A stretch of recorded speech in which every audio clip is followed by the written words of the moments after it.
बिस्मिल्लाहिर्रहमानिर्रहीम। अस्सलामु अलैकुम। जज़ल्लाहु अन्ना मुहम्मद सल्लल्लाहु अलैहि वसल्लम मा हुआ अहलुहु। तो आज जिस टॉपिक को लेकर हम आपसे मुखातब होने जा रहे हैं, the title of the topic is the empirical formula of the compound. अल्लाह से दुआ है कि अल्लाह मेरे लिए इस टॉपिक को समझाना आसान कर दे और आप सबके लिए इसको समझना आसान कर दे, और इससे इनको हम दोनों के लिए दुनिया और आखिरत में नफा बख्श बनाए।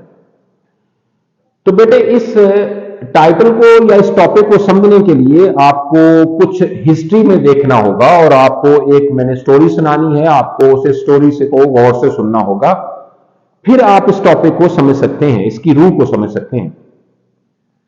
इसके कुछ इस आर्टिकल में कुछ अहम कंसेप्ट हैं जो अगले पेज पर लास्ट पर क्लियर होने हैं, तो इसलिए वीडियो को प्लीज लास्ट तक देखना, फिर वो कंसेप्ट आगे जो है वो जो बुक और बाकी जगहों से आपके क्लियर नहीं होने, तो वो लास्ट पर क्लियर होंगे। तो इस लिहाज से रिक्वेस्ट है कि वीडियो को लास्ट तक जरूर देखना।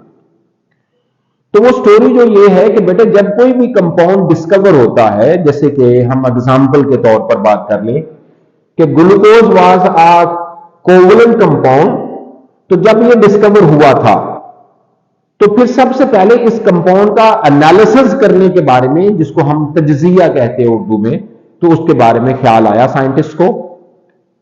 और किसी भी कंपाउंड का एनालिसिस करने के लिए केमिस्ट्री की एक खास ब्रांच डील करती है इस मामले के साथ, और उस ब्रांच का टाइटल है एनालिटिकल केमिस्ट्री, जो कि आप इस चैप्टर की इब्तिदा में पढ़कर आए हैं। जो एनालिसिस किया जाता है किसी भी कंपाउंड का, वो दो तरह का होता है, और उसमें जो सबसे पहली तरह का एनालिसिस किया जाता है वो होता है क्वालिटेटिव एनालिसिस। इस तरह ग्लूकोज का भी क्वालिटेटिव एनालिसिस किया गया होगा। तो क्वालिटेटिव एनालिसिस के नतीजे में इस बात का पता चलाया जाता है कि said compound is composed of what kind of element, उसके अंदर कौन कौन से तरह के एलिमेंट्स मौजूद हैं। तो इस तरह क्वालिटेटिव एनालिसिस करने के बाद ग्लूकोज में यह पता चलाया गया होगा सबसे पहले कि that is composed of carbon, hydrogen and oxygen. जब इस बात का पता चल जाता है तो फिर सेकंड एनालिसिस की तरफ आगे बढ़ा जाता है, और वो है quantitative analysis of the compound. जिस क्वांटिटेटिव बोल रहा हूं, तो जिसमें उस कंपाउंड्स के अंदर जो मौजूद एलिमेंट्स हैं उनकी बेटे क्वांटिटी के बारे में जाना जाता है। जब क्वांटिटी के बारे में जाना जाता है तो यहां पर एक हमारा नेचुरल एक्शन और रिएक्शन का मामला सामने आता है। अगर आपने किसी भी बॉडी को का वजन पहली दफा करना हो, जैसे कि हम एक एग्जांपल ले लेते हैं कि अगर मैं या आप किसी दूसरे मुल्क में जा रहे हैं और बजरिया एयरलाइन, तो हर एयरलाइन अपने एक पैसेंजर को कुछ कॉम्प्लीमेंट्री तौर पर अपने साथ सामान साथ ले जाने की इजाजत देती है, जिसके ऊपर वो कस्टम ड्यूटी या टैक्स वगैरह उस पर कस्टमर से नहीं लेती।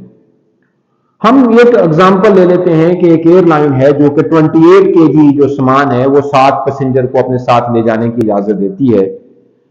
तो अगर मैंने या आप में से किसी ने बाहर जाने का इरादा जब कर लिया, तो अपना बैग जब हमने तैयार किया, तो जब बैग हमने उसको जिप अप कर दिया, तो सबसे पहला जो जहन में ख्याल आता है कि कहीं इसका वजन जो है वो 28 केजी से बढ़ तो नहीं गया होगा।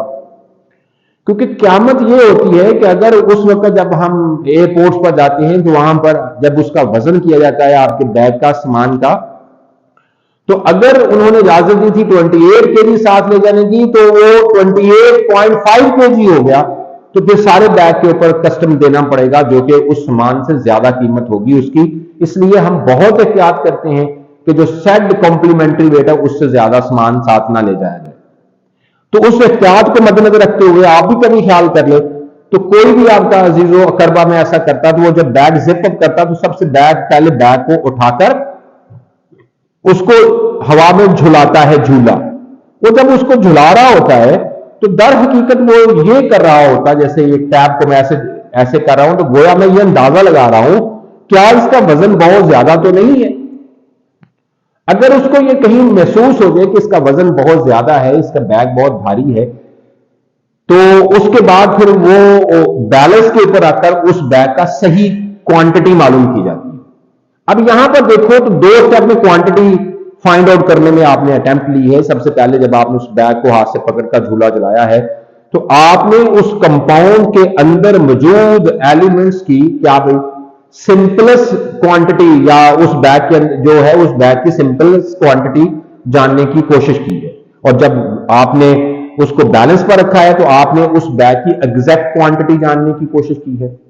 इसी तरह जब किसी कंपाउंड के अंदर एलिमेंट्स की क्वांटिटी जानने और बदलाने की बात की जाती है तो वो भी दो स्टेप में होती है।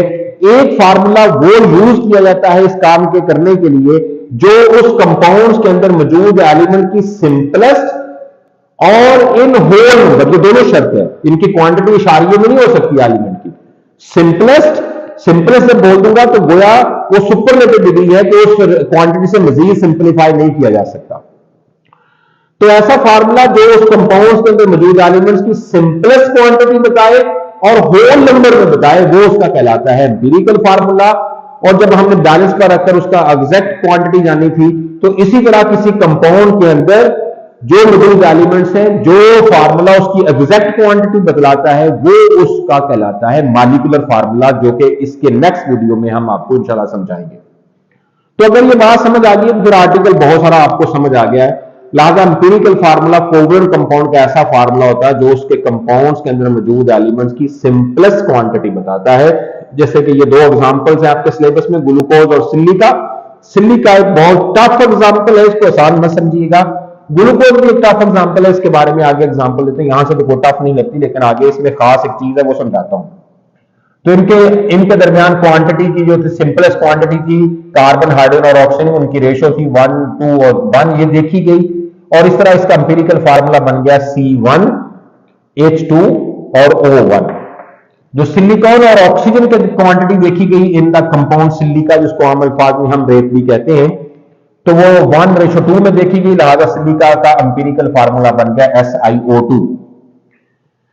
उसके बाद है जी एम्पिरिकल फार्मूला आयोनिक कंपाउंड का। तो आयोनिक कंपाउंड का एम्पिरिकल फार्मूला वही सेम डेफिनेशन है, बस सिंपल इज दैट कि यहां तज़किरा एलिमेंट्स का था जब कोवेलेंट कंपाउंड का एम्पिरिकल फार्मूले की बात की गई। लेकिन जब आप आयोनिक कंपाउंड की बात करोगे तो चूंकि ionic compounds are composed of ions, तो फिर ऐसा कहा जाएगा कि ऐसा फार्मूला जो उस आयोनिक कंपाउंड्स के अंदर मौजूद आयंस की सिंपलेस्ट और होल नंबर में रेशियो बताए वो उसका कहलाएगा एम्पिरिकल फार्मूला। यहां दो एग्जांपल्स हैं आपके पास, सोडियम क्लोराइड। तो सोडियम और क्लोराइड की जो सिंपलेस्ट क्वांटिटी की रेशियो देखी गई वो थी 1/1 की, तो लिहाजा इसका एम्पिरिकल फार्मूला डिक्लेयर कर दिया गया, दैट वाज द NaCl। और पोटाशियम क्लोराइड की थी 1/3 की, सॉरी 1/1 की, तो इसका एम्पिरिकल फार्मूला डिक्लेयर कर दिया गया KCl।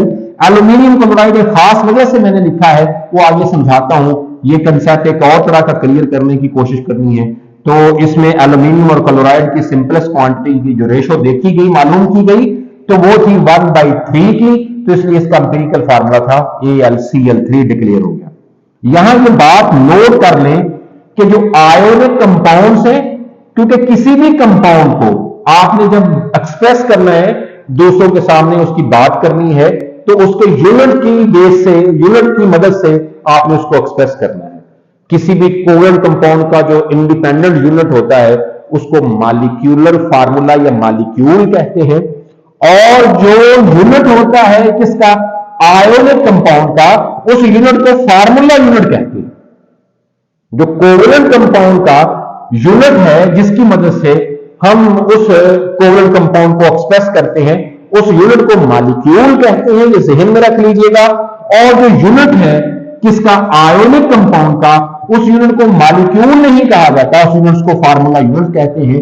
ये क्यों कहा जाता है इसको भी लास्ट पर मैं समझाता हूं कि इसको किस वजह से फार्मूला यूनिट कहा जाता है। अब यहां पर अगर ये बात आई होप दैट बड़ी अच्छी तरीके से क्लियर होगी, तो ये जरूर कुछ क्रिटिकल बच्चों के ज़हन में ये बात होगी कि ये कैसे फाइंड किया गया था एम्पिरिकल फार्मूला। तो बेटा ये एक लंबी स्टोरी है जो कि 5 स्टेप पर वो मुश्तमिल होती है।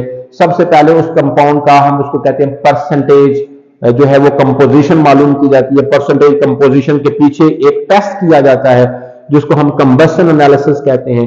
फिर परसेंटेज कंपोजिशन के बाद अब आपके ये हायर क्लासेस में आप पढ़ लेंगे। इसके बाद आप उस कंपाउंड्स के ग्राम एटम्स निकालते हैं। फिर ग्राम एटम्स निकालने के बाद उन ग्राम एटम्स को रेशो की फॉर्म में लिखते हैं। फिर रेशो के अंदर जो स्मॉलेस्ट नंबर होता है अगले स्टेप पर जाकर वो स्मॉलेस्ट नंबर के साथ सारी रेशो को डिवाइड करते हैं। तो इस तरह 5-6 स्टेप्स हैं जो इंशाल्लाह आप फर्स्ट ईयर में जाकर आप ये सीखेंगे कि एम्पिरिकल फार्मूला निकाला कैसे जाता है। इस लेवल पर सिर्फ आपको बतलाया जा रहा है कि एम्पिरिकल फार्मूला होता क्या है, ये नहीं है टॉपिक का हिस्सा कि ये फाइंड कैसे करना है।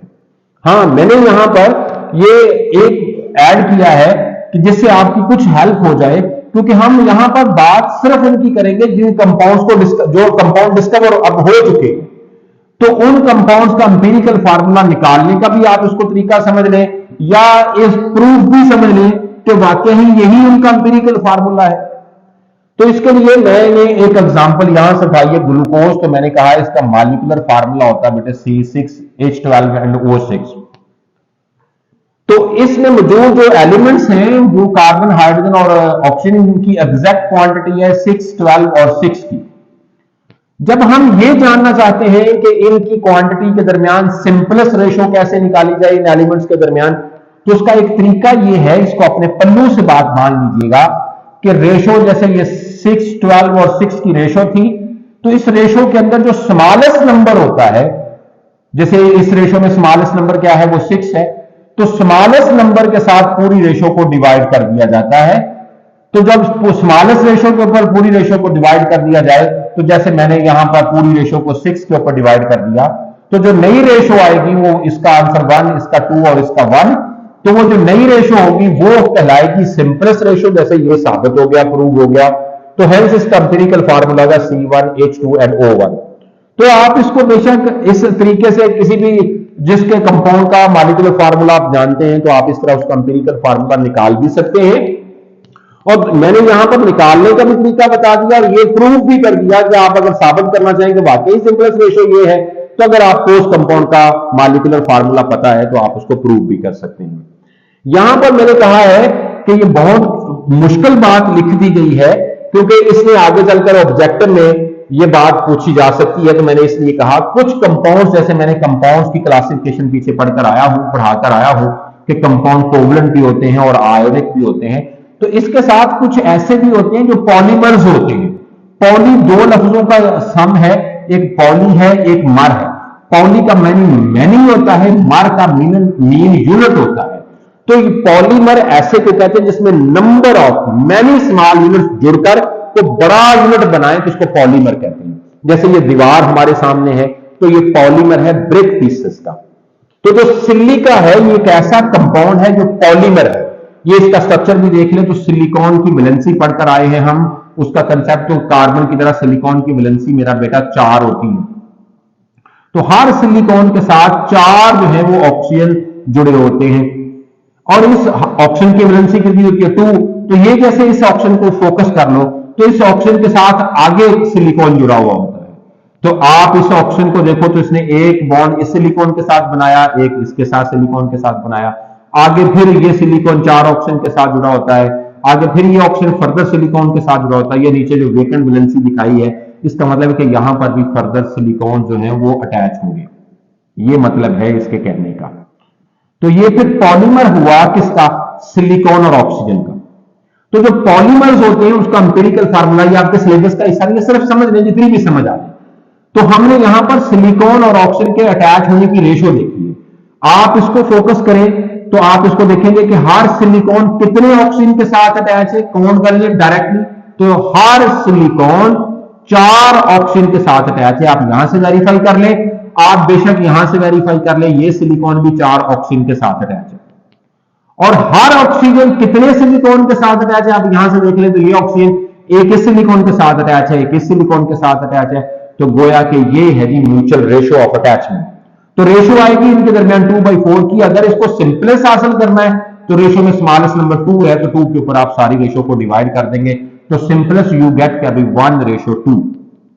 तो ये होगा जी उसका एम्पिरिकल फार्मूला। ये बात याद रख ले कि ये एग्जांपल जो है सिलिका की, आप बुक के ऊपर भी गौर करेंगे तो आपको समझ आएगी कि इसको कोड एम्पिरिकल फार्मूला में तो किया गया है, मॉलिक्यूलर फार्मूला में नहीं किया गया, क्योंकि मॉलिक्यूलर फार्मूला पॉलीमर्स का एग्जिस्ट ही नहीं करता। पॉलीमर्स का सिर्फ एम्पिरिकल फार्मूला एग्जिस्ट करता है। फिर एक नई बात आ गई कि इनका एम्पिरिकल फार्मूला ही सिर्फ क्यों एग्जिस्ट करता है, क्योंकि मॉलिक्यूल का एक करैक्टर है कि वो इंडिपेंडेंटली वो यूनिट जो एग्जिस्ट करे किसी भी कंपाउंड का, उसको मॉलिक्यूल कहते हैं। तो इसमें अगर मैं फॉर एग्जांपल इस यूनिट को सर्कल कर लूं तो ये इंडिपेंडेंट यूनिट तो नहीं है, ये तो फर्दर भी अटैच है, लिहाजा इसमें से कोई यूनिट भी इंडिपेंडेंट नहीं होता, वो फर्दर लिंक अप हुआ होता है।